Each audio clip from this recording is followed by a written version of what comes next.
Olá, bem-vindos a mais uma exploração aprofundada. Hoje, o foco é um universo essencial para quem navega ou trabalha no mercado financeiro brasileiro: o emaranhado de regras éticas, regulatórias e a necessidade vital de entender quem está investindo. A gente está analisando aqui um material denso, viu? Faz parte da preparação para a certificação CPA 10 da Anbima. Nossa tarefa aqui é extrair a essência desse guia. Queremos entender a razão de ser dessas regras, o que elas demandam no dia a dia e como redesenham a relação entre as instituições e os investidores. Preparados? Vamos mergulhar nisso. Com certeza. Vamos desvendar como essa ideia de ética se transforma em normas bem palpáveis, sabe? Passando pelos códigos de conduta, pela prevenção a atividades ilícitas, até chegar na análise de adequação, o famoso suitability. O fio condutor é sempre proteger o investidor e, claro, manter a integridade e a confiança no mercado. Isso é vital para o sistema financeiro nacional funcionar direitinho. Tá, para começar então.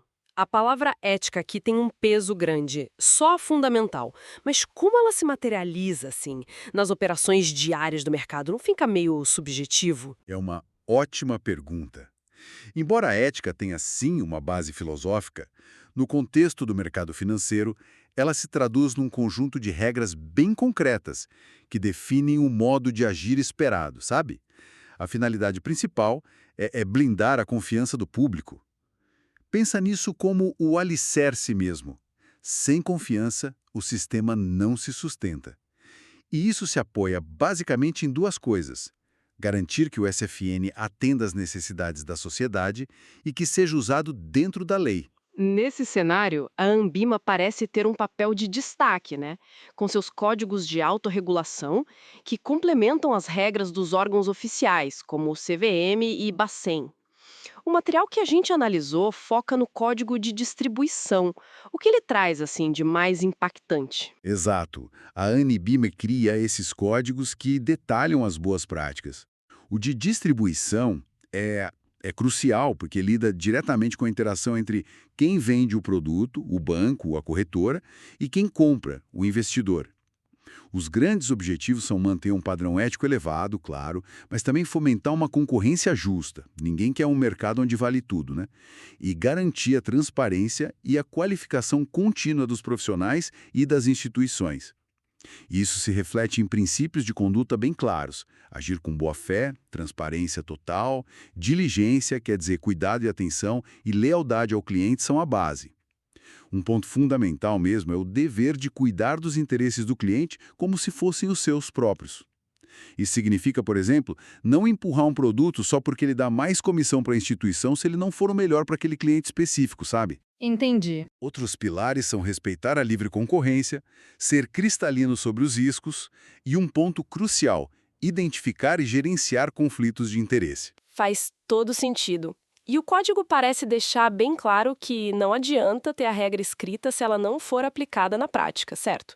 A falha na implementação já é vista como um problema. Precisamente. Não é só ter um manual na gaveta, né? As instituições precisam criar e manter regras, procedimentos e controles internos que sejam adequados ao seu tamanho, à sua complexidade e aos produtos que oferecem. Isso envolve desde ter sistemas robustos para a segurança da informação, algo ainda mais crítico com a Lei Geral de Proteção de Dados, a LGPD, até ter diretrizes muito claras sobre como podem ou não fazer publicidade. Ah, publicidade. Esse é sempre um terreno delicado no mundo financeiro. O que o código exige para evitar problemas aí? Exige fundamentalmente clareza e veracidade. A linguagem tem que ser simples, acessível, sem ambiguidades, para não induzir o investidor a erro. Nada de promessas mirabolantes de rentabilidade garantida ou uso de superlativos sem comprovação, né? Além disso, é preciso separar o que é material puramente comercial, o material publicitário, do que informativo para a decisão, o material técnico. Este último precisa ter um conteúdo mínimo bem definido. Qual o objetivo do produto, para quem ele se destina, quais os riscos, taxas, prazos, carências e por aí vai. E tem aqueles avisos, né? Aquelas letras miúdas. Exatamente. Os avisos obrigatórios que são essenciais. Se falar de rentabilidade passada, tem que avisar. Rentabilidade passada não garante resultados futuros e que a divulgação não é líquida de impostos. E se o produto não tiver a garantia do FGC, o Fundo Garantidor de Créditos, isso tem que estar explícito. Este investimento não é garantido pelo FGC. São salvaguardas importantes, sabe? Essa preocupação toda com clareza, com a proteção do investidor, que a gente viu na publicidade, nos leva direto para um dos pilares mais importantes dessa relação. Realmente conhecer quem está do outro lado. É aí que entra o KYC e a análise de perfil, o suitability, imagino. Exatamente. O KYC, Know Your Client, ou Conheça Seu Cliente, é esse processo contínuo, sabe? De coletar e manter atualizadas informações cadastrais do cliente, não só documentos, mas também profissão, renda, patrimônio estimado. Isso serve não apenas para a instituição entender melhor as necessidades do cliente, mas também como uma ferramenta crucial para identificar atividades atípicas, operações que fujam do padrão esperado para aquele perfil. Isso já conecta com a prevenção a ilícitos, que a gente vai ver mais adiante. Manter o cadastro atualizado é chave. Certo. Já o Suitability, ou Análise do Perfil do Investidor, API, que foi formalizado pela CVM na Resolução 30 e também está nas regras da Anbima, vai um passo além. Não basta saber quem é o cliente, é preciso verificar se um determinado produto, serviço ou operação é adequado para ele. O objetivo aqui é duplo: proteger o investidor, às vezes até de si mesmo, né? Evitando que tome riscos que não compreende ou não pode suportar, e, claro, proteger a saúde do mercado, garantindo confiança e evitando vendas inadequadas que gerem frustração geral. Certo. Então o KYC é a base de informação. Mas o suitability vai além, né? Não é só saber quem é o cliente, mas se o investimento serve para ele. Como essa adequação é verificada na prática para não ser só uma formalidade, uma burocracia? É um processo bem estruturado. Primeiro, coleta-se informações-chave do cliente. Quais seus objetivos? Quer preservar capital? Buscar alta rentabilidade? Para que prazo ele pensa nesse investimento? Depois, qual a situação financeira real dele? Renda, patrimônio disponível para investir? E, muito importante, qual o nível de conhecimento sobre investimentos? Já investiu antes? Entende produtos mais complexos? Com base nisso tudo, o cliente é classificado em um perfil, geralmente conservador, moderado, arrojado ou algo parecido. Ao mesmo tempo, os produtos também são classificados quanto aos seus riscos, liquidez, complexidade. Entendi. O passo seguinte é crucial: comunicar esse perfil para o cliente. Ele tem que saber como foi classificado. E, fundamentalmente, reavaliar esse perfil periodicamente. As normas da Anbima exigem que essa análise seja atualizada no máximo a cada 24 meses. Afinal, a vida das pessoas muda, né? Os objetivos mudam, o conhecimento aumenta. Nossa, então, tem essa situação delicada. E se o produto não for adequado, mas o cliente quiser mesmo assim, como fica? Essa é uma situação clássica, e a regra é bem definida. A instituição não pode recomendar ativamente um produto inadequado ao perfil do cliente, nem se o perfil estiver desatualizado ou se o cliente simplesmente se recusou a fornecer as informações para análise, tá? Ok. No entanto, se a iniciativa partir do cliente e ele insistir em realizar uma operação específica, mesmo depois de ser alertado sobre a inadequação, aí a instituição pode acatar, mas com uma condição bem clara: tem que obter uma declaração expressa do cliente. Essa declaração tem que dizer que ele foi informado da inadequação ao perfil dele, que ele compreende os riscos adicionais e, mesmo assim, deseja prosseguir por sua conta e risco. Isso protege ambos os lados de certa forma, mas a responsabilidade da instituição é alertar muito claramente. Entendi. Mesmo que o cliente insista, a instituição tem que se cercar de cuidados e registrar essa ciência. Isso mostra a seriedade da recomendação adequada, mesmo quando o cliente decidir contra. Bom, falamos muito sobre proteger o investidor de produtos inadequados, de informação enganosa, mas tem outro ângulo de proteção que é fundamental no sistema financeiro: proteger o próprio sistema de ser mal utilizado. É aí que entra a questão da prevenção à lavagem de dinheiro e financiamento ao terrorismo, a PLDFT, correto? Perfeitamente colocado. A PLDFT é um pilar essencial para a integridade do mercado. Lavagem de dinheiro, simplificando bastante, é tentar dar uma cara de legalidade para dinheiro que veio de atividades criminosas, tráfico, corrupção, enfim. O processo costuma ter três fases clássicas, que podem até se sobrepor, né? A colocação, que é injetar o dinheiro sujo no sistema financeiro, muitas vezes em pequenas quantias para não chamar atenção. Depois vem a ocultação, que é fazer diversas transações para despistar a origem do dinheiro, dificultar o rastreamento. E, por fim, a integração, quando o dinheiro, já com aparência limpa, volta para a economia formal como se fosse legítimo. A Lei 9.613/98 é a que define isso como crime, no Brasil. Entendi as fases. O combate a isso envolve uma rede de órgãos COAF, Banco Central, CVM, Polícia Federal.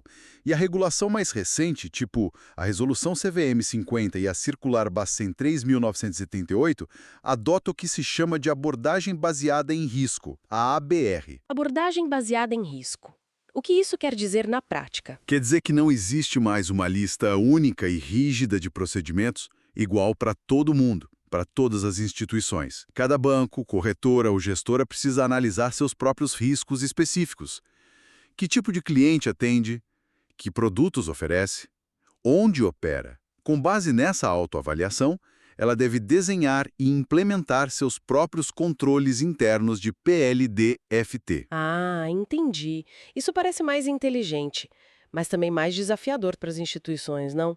Exige uma capacidade de autoanálise e customização muito maior. Exatamente. É mais flexível, mas exige mais maturidade e responsabilidade da instituição. Elas precisam realizar e documentar uma avaliação interna de risco e, com base nela, criar suas políticas de PLD-FT. Essas políticas precisam ser aprovadas pela diretoria e revistas periodicamente, claro. E essas políticas devem incluir procedimentos robustos de KYC, como a gente já falou, mas também de KYP, Know Your Partner, ou seja, conheça seu parceiro, quem são os outros negócios com quem a instituição se relaciona, e KYE, Know Your Employee, conheça seu funcionário para garantir a idoneidade da equipe. Além disso, claro, manter registros detalhados das operações e ter sistemas para monitorar e detectar atividades suspeitas. É um trabalho contínuo. E a parte de comunicar às autoridades? Quando uma operação acende o alerta. Basicamente, há dois tipos principais de comunicação ao COAF. Existem as comunicações objetivas, que são automáticas para certas operações definidas em norma. O exemplo mais conhecido são as operações em espécie, depósito, saque, aporte de valor igual ou superior a R$50 mil. Pelas regras do Bacen, essas têm que ser informadas até o dia útil seguinte. 50 mil em espécie, comunicação automática e as outras. E aí tem as comunicações de operações suspeitas. Estas não são automáticas. São situações que, depois de uma análise interna da instituição, levantam, digamos, indícios de lavagem de dinheiro ou financiamento ao terrorismo. Exemplos: operações com valores muito acima da capacidade financeira conhecida do cliente, transações complexas, sem um propósito econômico claro, ou tentativas de burlar os sistemas de identificação, sabe? O prazo para essa análise interna antes de decidir comunicar varia um pouco. A CVM não fixa um prazo, já o Bacen dá até 45 dias para essa análise. Se a conclusão for pela suspeita, aí sim a comunicação ao COAF deve ser feita rapidamente, 24 horas pela CVM, dia útil seguinte pelo Bacen.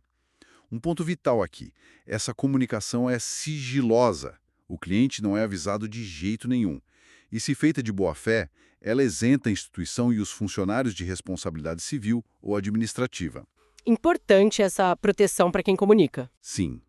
E não podemos esquecer também a obrigação de cumprir imediatamente ordens de bloqueio de bens de pessoas ou entidades listadas em sanções do Conselho de Segurança da ONU.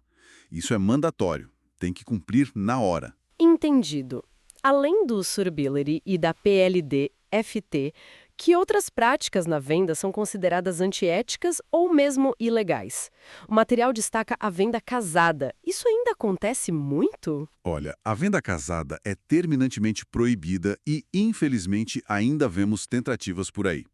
Basicamente, é quando a instituição condiciona a venda de um produto ou serviço que o cliente quer à compra de outro que ele não quer. O exemplo clássico é o gerente liberar um empréstimo com juros melhores só se o cliente levar junto um seguro ou um título de capitalização que não tem nada a ver. Isso fere o Código de Defesa do Consumidor e também a Lei da Concorrência. Mas e aquelas promoções tipo pacote de serviços? Ótima pergunta. É crucial diferenciar isso de uma oferta promocional legítima. Se um banco oferece um pacote com conta corrente e cartão de crédito com um desconto, mas o cliente também pode contratar só a conta ou só o cartão separadamente, por preços normais, isso não é venda casada. O problema é a obrigatoriedade da compra conjunta como única opção para ter acesso ao produto desejado, entendeu? Entendi a diferença.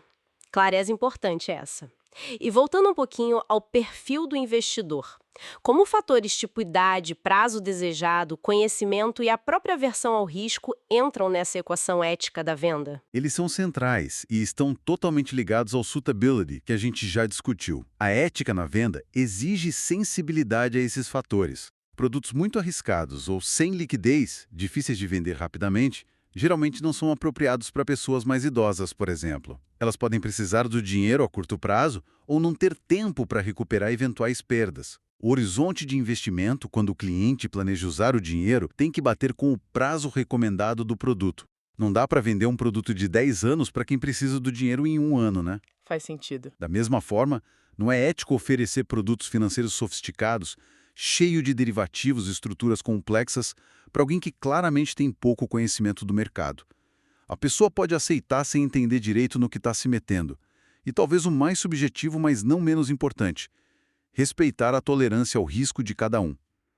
Empurrar um investimento volátil para alguém de perfil conservador pode causar um estresse enorme, noites mal dormidas e, no fim, destruir a relação de confiança mesmo que o produto em si seja bom. O respeito ao perfil é fundamental. Por fim, a gente chega num ponto ainda mais grave: os crimes contra o mercado de capitais. O nome já impõe respeito, né? E deve impor mesmo. Aqui a gente sai da esfera administrativa ou ética e entra na esfera penal. São condutas consideradas tão danosas à confiança e ao bom funcionamento do mercado que a Lei 6.385/76, com as alterações posteriores, como a da Lei 10.303/01, prevê penas de prisão mesmo. Um detalhe técnico importante é que alguns desses crimes são de tipologia aberta, ou seja, a lei descreve a conduta proibida de forma mais geral, não listando exaustivamente todas as formas possíveis de cometê-la. Isso exige atenção redobrada dos profissionais, porque novas práticas maliciosas podem acabar sendo enquadradas ali. Entendi. E quais são os principais crimes que o material aborda? São três principais. Primeiro, a manipulação de mercado, que está no artigo 27. É usar qualquer artifício ou manobra fraudulenta para inflar ou derrubar artificialmente o preço de um ativo ou alterar o fluxo de ordens de compra e venda, buscando um lucro indevido ou prejudicando outros investidores. Práticas como spoofing, que é fingir que vai comprar ou vender muito para influenciar o preço e depois cancelar a ordem, ou layering, criar várias camadas de ofertas falsas para enganar o mercado são exemplos disso. Ok. Manipulação. Qual o segundo? O segundo é o uso indevido de informação privilegiada, o famoso insider trading, previsto no artigo 27D. É negociar ações ou outros valores mobiliários possuindo uma informação relevante sobre a empresa que ainda não é pública, não foi divulgada ao mercado. Isso vale tanto para quem está dentro da empresa, o chamado insider primário, quanto para quem recebeu a dica, o TIP ou insider secundário, sabendo que era uma informação privilegiada. Importante, só passar a informação adiante, o tipping, mesmo sem negociar, também pode ser considerado crime. O objetivo é garantir que todos operem com o mesmo nível de informação pública. Jogo justo, né? Com certeza. E o terceiro? E o terceiro é o exercício irregular de cargo, profissão, atividade ou função, no artigo 27E. Basicamente, é atuar em profissões reguladas no mercado, como gestor de carteiras, consultor de valores mobiliários, analista de investimentos, agente autônomo, que hoje é chamado de assessor de investimento, sem ter o registro ou a autorização exigida pela CVM ou pelo Banco Central. É, em essência, fingir ser um profissional habilitado quando não se é, colocando em risco os investidores que confiam naquela suposta habilitação. Perfeito. Essas são as linhas vermelhas mesmo, intransponíveis para manter um mercado minimamente justo e confiável. Uau, que jornada por essa regulamentação toda. Passamos pelos princípios éticos da Anbima, mergulhamos na importância vital do KYC e do Suitability, entendemos as complexas regras de PLD-FT e demarcamos as fronteiras do que é proibido na venda e até as condutas criminosas no mercado. Foi bastante coisa. Sim, é um arcabouço regulatório denso, não tem jeito. Mas cada peça tem sua razão de ser, sabe? Juntas, elas formam a estrutura que sustenta a confiança no sistema financeiro brasileiro. Conhecê-las não é só obrigação de quem trabalha no mercado, mas também uma ferramenta útil para quem investe, para saber seus direitos e os deveres das instituições. Então, a grande mensagem que fica é que operar no mercado financeiro hoje exige muito mais do que apenas feeling ou conhecimento técnico de produto. Requer uma bússola ética e regulatória muito bem ajustada e um foco genuíno no cliente, né? Exatamente. E talvez fique uma provocação para quem nos ouve pensar um pouco. Como encontrar o equilíbrio? E um ambiente que busca inovação, agilidade. Como garantir que as regras, especialmente essas mais abertas à interpretação que a gente viu nos crimes, sejam cumpridas sem engessar demais o mercado? E do lado de quem investe, como esse conhecimento das regras pode de fato trazer mais poder e segurança para tomar as próprias decisões financeiras? Como usar isso a favor, né? Questões essenciais para a gente continuar refletindo. Muito obrigada por nos guiar nesta análise detalhada. Foi ótimo. Até a próxima!